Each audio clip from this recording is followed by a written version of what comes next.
In this video, we briefly review the processes of cardiac depolarization and repolarization. We will focus only on those points most relevant to understanding the ECG readout. We will work mainly with the 2D schematic of the heart shown here.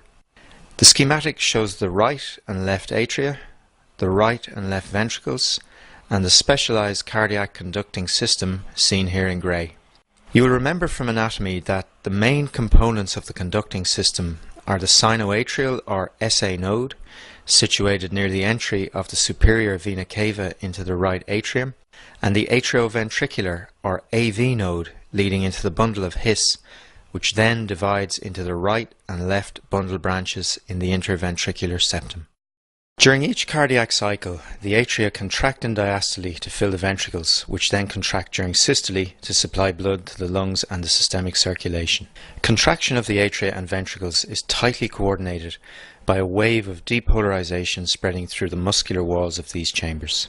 The depolarization wave, seen here in blue, reflects movement of charge across myocyte membranes and is in effect an electrical current spreading through the heart. Following systole, cardiac muscle returns to a resting state, and this is associated with reversal of the movement of charge across the myocyte membranes. This second wave of electrical activity, seen here in red, is termed cardiac repolarization.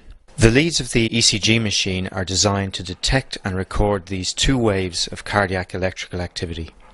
The depolarization wave spreads through the heart in a highly predictable pattern, and to understand the ECG readout, the pattern of spread of cardiac depolarization needs to be understood.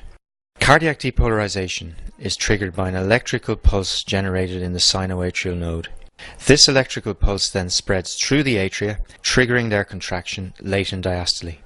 The atria and ventricles, however, are separated by a non-conducting fibrous septum. The depolarization wave cannot penetrate this barrier, and in order to activate ventricular contraction, the wave must be transmitted into the ventricles by the specialized cardiac conducting system. In a normal heart, the only route by which the depolarizing wave can enter the ventricular conducting system is through the AV node. In order to allow the ventricles to fill with blood following atrial contraction, the AV node initially delays the spread of the depolarization wave.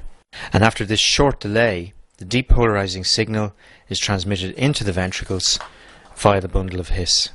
The bundle of His lies in the interventricular septum and divides into right and left bundle branches. The right and left bundle branches transmit the depolarizing signal into the muscle mass of the right and left ventricles respectively.